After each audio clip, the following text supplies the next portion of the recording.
Assalamualaikum warahmatullahi wabarakatuh.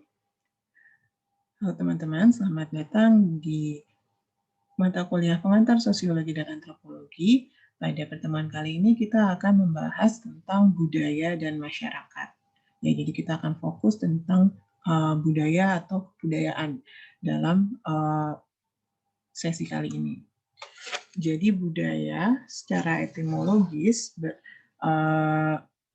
dalam bahasa Indonesia, ya kata budaya ini berasal dari bahasa Sanskerta budaya, yaitu adalah bentuk jamak dari kata budi, yang berarti budi atau akal.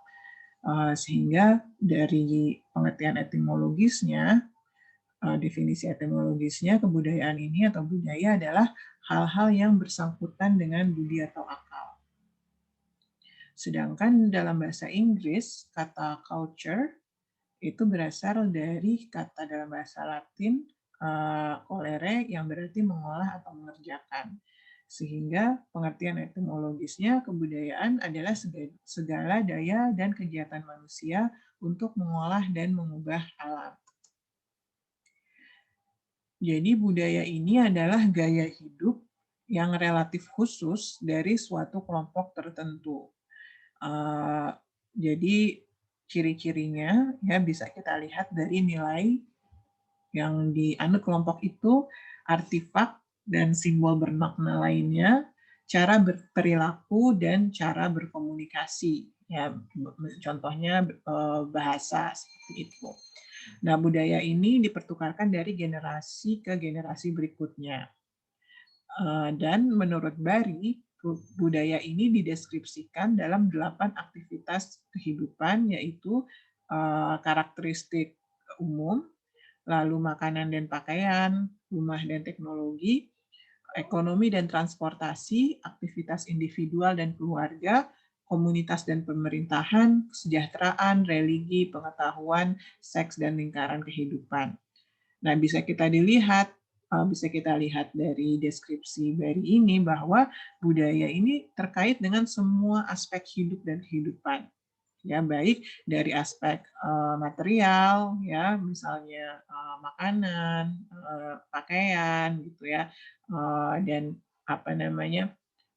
alat-alat yang digunakan untuk menunjang kehidupan sehari-hari, gitu ya, karya seni dan sebagainya, lalu sosial, ya, cara berkomunikasi, perilaku individu, ya, karakteristiknya, kepribadiannya, aktivitas organisasi, termasuk reproduksi, ya, cara untuk melanjutkan keturunan.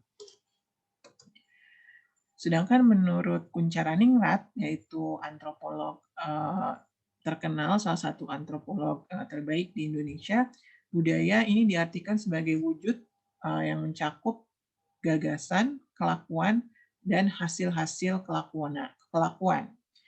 Jadi budaya diyakini sebagai produk baik berupa gagasan, ya, maupun yang sudah berwujud perilaku atau material. Ya, gagasan berarti kayak ide-ide, nilai-nilai, ya, ilmu pengetahuan gitu. Sedangkan menurut antropolog E.B. Taylor, budaya adalah kompleks yang mencakup pengetahuan, kepercayaan, kesenian, moral, hukum, adat istiadat, dan kemampuan-kemampuan serta kebiasaan-kebiasaan yang didapatkan oleh manusia, ya, sebagai anggota masyarakat.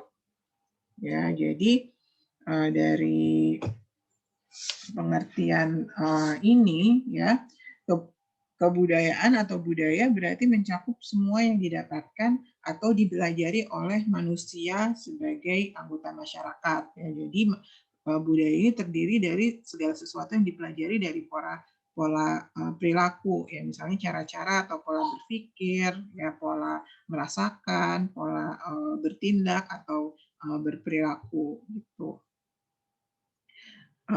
Nah, menurut Sel Sumarjan dan Sulaiman Sumardi, ya, budaya adalah semua hasil karya, rasa, dan cipta masyarakat. Ya, karya masyarakat ini yang menghasilkan teknologi dan kebudayaan kebendaan, atau kita sebut dengan material culture atau budaya jasmaniah yang diperlukan manusia untuk menguasai alam sekitarnya agar kekuatan serta hasilnya dapat diabdikan untuk keperluan masyarakat. Ya, jadi bisa kita lihat sebenarnya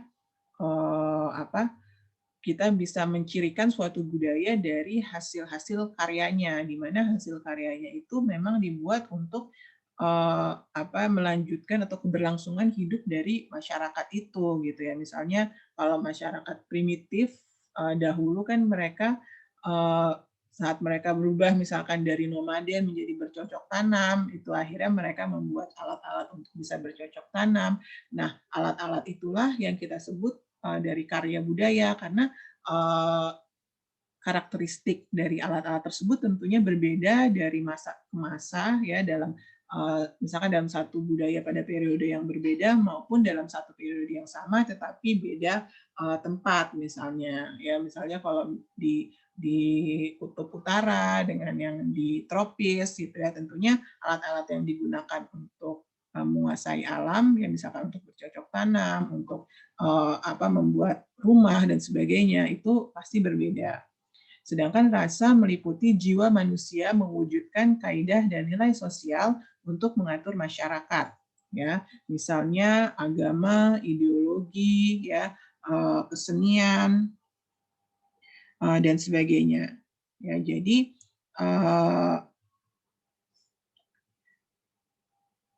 ini mencakup semua unsur yang merupakan hasil ekspresi jiwa manusia yang hidup sebagai anggota masyarakat. Sedangkan cipta adalah kemampuan mental, kemampuan berpikir orang-orang yang hidup bermasyarakat yang antara lain menghasilkan filsafat serta ilmu pengetahuan. Ya, jadi cipta ini baik yang berwujud misalnya teori maupun yang telah disusun untuk langsung diamalkan dalam kehidupan masyarakat, ya, misalnya cara mengatur masyarakat, gitu ya, ada step-stepnya, misalnya cara mempersuasi masyarakat, gitu ya, dalam komunikasi persuasi kita belajar, gitu. Nah, ini termasuk ke dalam cipta, ya. Nah, rasa dan cipta ini disebut immaterial culture atau spiritual culture atau budaya rohaniah. Jadi bisa kita lihat bahwa budaya ini adalah lensa, ya, yang digunakan individu untuk memandang fenomena dan menentukan bagaimana fenomena tersebut dipahami dan diterima, gitu ya. Misalnya fenomena seks bebas, gitu ya, misalnya. Dalam budaya tertentu mungkin itu tidak dipandang oleh sesuatu hal yang baik, tetapi dalam budaya lain mungkin itu dipandang sebagai sesuatu yang biasa saja, gitu. Jadi dalam memandang suatu fenomena akan bergantung pada budaya yang di mana kita menjadi bagian di dalamnya. Lalu yang berikutnya budaya adalah cetak biru atau blueprint yang menentukan koordinasi dari tindakan sosial dan kegiatan produktif manusia, dan juga menetapkan atau menentukan perilaku dan objek yang keluar dari keduanya atau outputnya dan membentuk dunia dan mensuplainya dengan makna. Ya, jadi yang membuat dunia atau masyarakat itu bisa berjalan, ya, itu adalah dasarnya dari budaya, gitu, karena budaya yang menentukan cara bertindak, cara berperilaku, gitu ya, dari cara kita menyelesaikan masalah-masalah yang ada di alam maupun di masyarakat dengan antar manusia. Nah, itu bergantung pada budaya. Elemen budaya ada 5, yaitu sejarah, agama, nilai, organisasi sosial, dan bahasa. Nah, fungsi dari budaya, ya, yang pertama sebenarnya budaya itu membuat kita bisa running kehidupan kita, gitu. Jadi membuat agar kita lebih mudah gitu ya dalam menjalani kehidupan di dunia ini. Karena membantu memfasilitasi transisi dari bayi yang nggak tahu apa-apa ke kehidupan baru yang menyediakan makna pada kejadian, pada objek, dan pada orang atau manusia gitu. Jadi dari kita yang nggak tahu, tiba-tiba kita bisa tahu, ini namanya adalah ibu gitu ya. Ini namanya adalah piring. Ini namanya adalah makanan gitu. Sehingga kita bisa proses pemaknaan itu adalah bergantung pada budaya, ya. Nah, jadi budaya ini menawarkan cetak biru dalam semua aktivitas kita gitu. Jadi karena budaya itu bukan sesuatu yang kita pelajari secara formal atau eksplisit gitu, tapi memang kita mempelajarinya secara otomatis dan tidak sadar gitu. Jadi dalam hal ini kita bisa lihat bahwa budaya itu dipelajari. Dan yang kedua, budaya ini sesuatu yang dibagikan ya atau yang dimiliki bersama gitu. Dan ditransmisikan dari satu generasi ke generasi lainnya dan berdasarkan atas simbol dan budaya itu dinamik ya, atau dinamis atau berubah-ubah, dan budaya adalah suatu sistem yang terintegrasi. Jadi budaya ini dipelajari ya. Kalau pada saat kita lahir ya kita tidak tahu apa-apa gitu ya. Lalu dengan indera kita gitu ya, kita akhirnya belajar ya. Dari bayi kita belajar ya tentang sesuatu yang atau dunia di sekeliling kita ya. Nah, ini disebutnya dengan proses enkulturasi ya. Kondisi sadar dan tidak sadar di mana individu mencapai kompetensi dalam budaya tertentu melalui interaksi, observasi, dan imitasi. Karena dalam hal ini biasanya memang seringnya nggak disadari. Maksudnya kita nggak secara eksplisit saya akan belajar ini gitu ya. Khususnya untuk anak-anak kecil kan mereka bukan melalui pendidikan formal sehingga mereka bisa belajar bahasa misalnya seperti itu kan. Jadi ini adalah sesuatu yang kita pelajari secara tidak sadar tapi ya tahu-tahu kita bisa gitu misalnya seperti itu. Nah, dipelajari dalam hal ini ya bisa jadi dengan apa yang sudah disampaikan atau produk-produk dari budaya itu sendiri. Ya, contohnya misalnya peribahasa.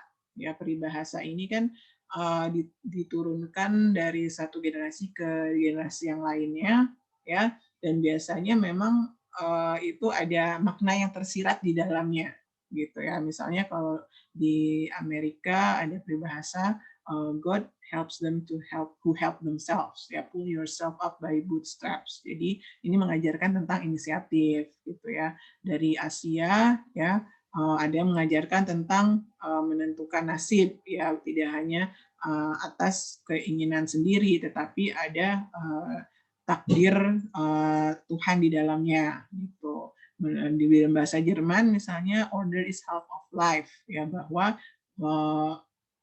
mensiratkan pentingnya nilai organisasi atau struktur ya dalam di kebudayaan Korea misalnya ada peribahasa tentang kebijaksanaan untuk selalu berhati-hati.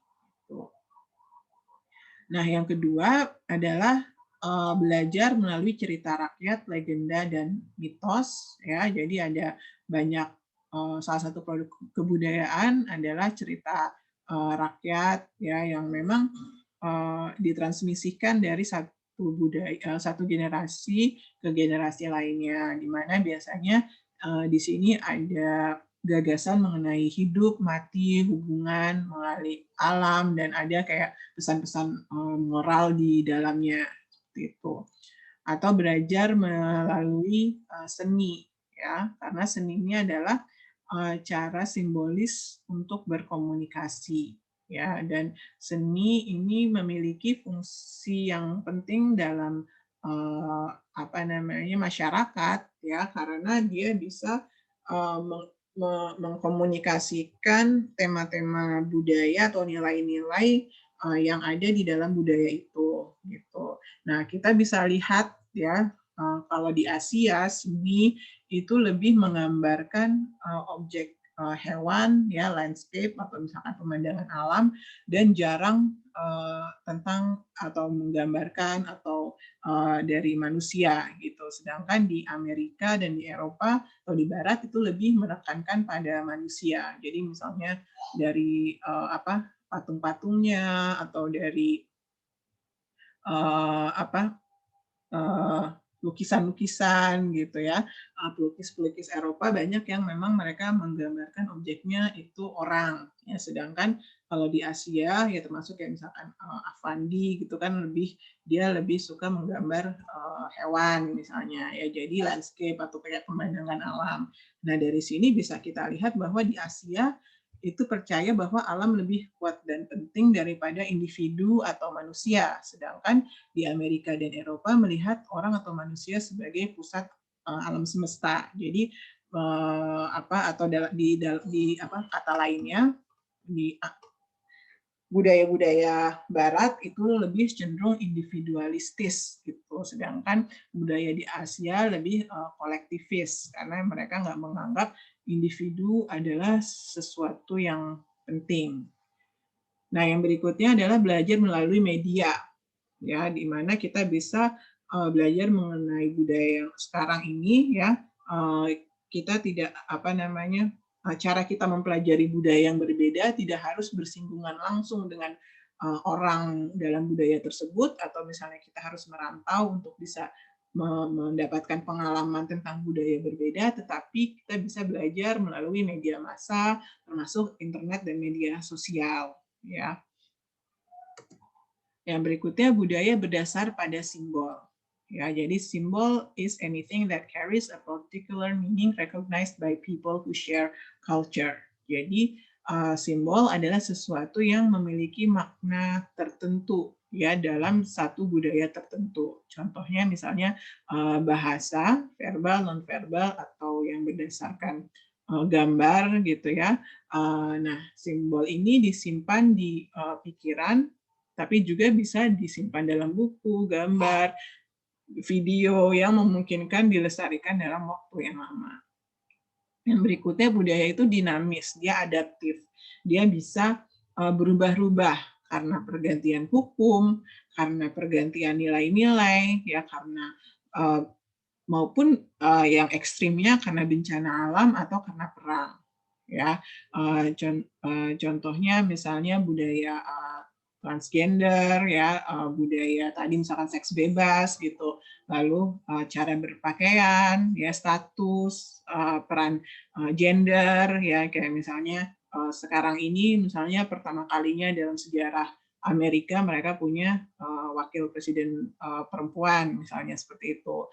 Lalu misalnya kalau pakaian, kalau dulu kan kita bisa lihat ya perubahan cara berpakaian dari dulu mungkin 100 tahun yang lalu lazimnya untuk orang Indonesia atau di Jawa itu misalnya pakainya kebaya gitu. Kalau sekarang kebaya hanya dipakai untuk apa acara-acara tertentu gitu ya, bukan untuk pakaian sehari-hari seperti itu. Nah, proses budaya ini ada 3, enkulturasi, akulturasi, dan asimilasi. Ini sudah dijelaskan sedikit ya di pertemuan sebelumnya.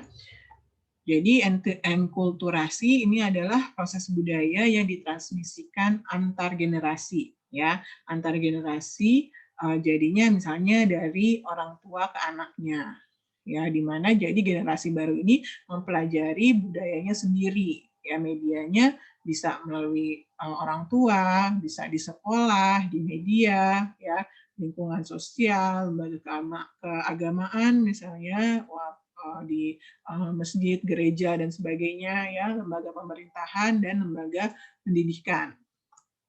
Jadi intinya enkulturasi adalah di saat seseorang belajar tentang budaya di sekitarnya.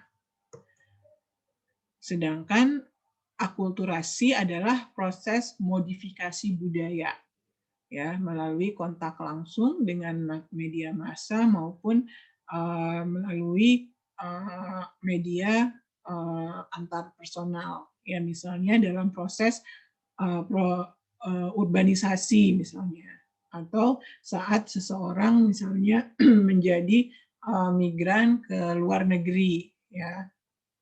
Jadi proses akulturasi ini adalah proses saling mempengaruhi antara dua kebudayaan yang mengakibatkan terjadinya perubahan kebudayaan.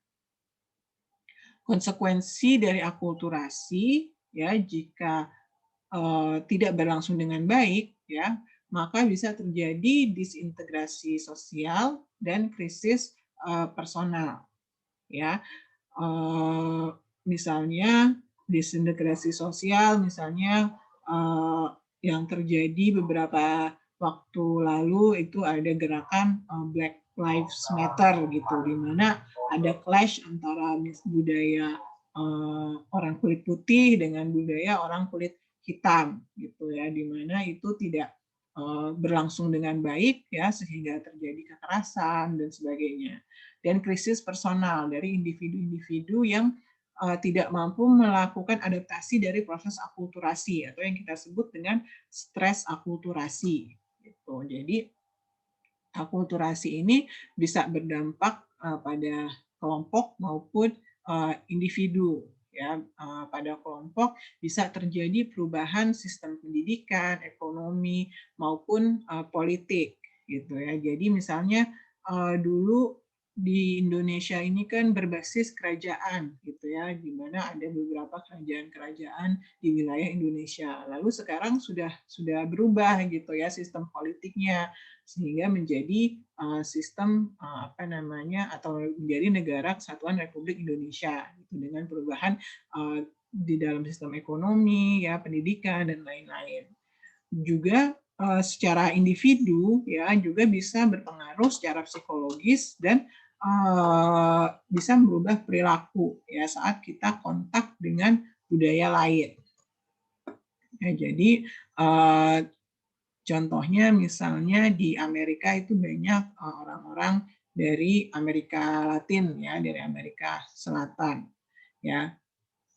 Dia ada orang yang sudah tinggal lama di Amerika tetapi masih tetap bahasa sehari-harinya, ya, dia belajar apa namanya, bahasanya adalah bahasa Spanyol gitu, walaupun dia sudah tinggal lama di Amerika, dan padahal di Amerika bahasa sehari-harinya adalah, atau bahasa resminya adalah bahasa Inggris, ya. Nah, itu disebut dengan non acculturated, jadi dia tidak terakulturasi.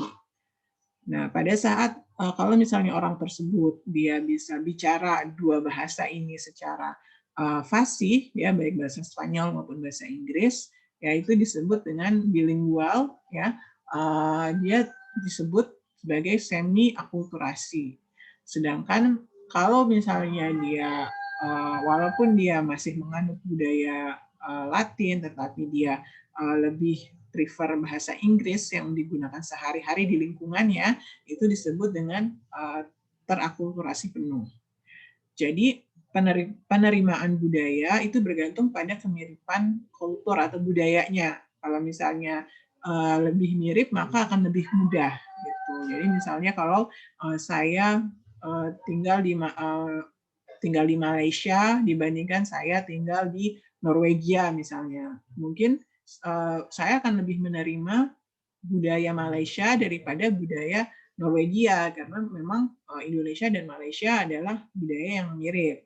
Dan juga bergantung pada tingkat pendidikan. Ya, biasanya anak-anak kecil, ya, itu lebih mudah untuk menerima budaya baru dibandingkan mereka yang memang tingkat pendidikannya lebih tinggi. Jadi ini juga sejalan sama juga ya dengan usia. Dan dari status sosial ekonomi juga, ya, jadi status sosial ekonomi yang tinggi lebih mudah menerima budaya dibandingkan yang rendah, dan dari psikologis individunya. Jadi ada memang individu-individu yang berani mengambil resiko dan lebih terbuka, sehingga mereka lebih mudah untuk menerima perubahan dan perbedaan-perbedaan budaya. Sedangkan stres akulturasi tadi sudah dijelaskan adalah keadaan stres yang bersumber dari proses akulturasi yang terjadi. Ya, misalnya bisa merasa sedih, cemas, ya, tidak berdaya, ya, psikosomatis, ya, kebingungan jati diri, sehingga menimbulkan perilaku agresif, menarik diri, merasa antipati atau ditolak dengan orang lain, bahkan bisa menyebabkan bunuh diri misalnya. Lalu yang berikutnya adalah asimilasi. Asimilasi adalah proses pencampuran budaya yang membentuk budaya baru. Jadi budaya aslinya itu tidak terlihat atau tidak menjadi ciri khas dari orang itu lagi, ya. Jadi sehingga hasil asimilasi ini tidak sama dengan budaya awal. Contohnya misalnya kawin campur, dan yang teman-teman sudah berikan contohnya ya waktu sebelum UTS melalui latihan di kelas.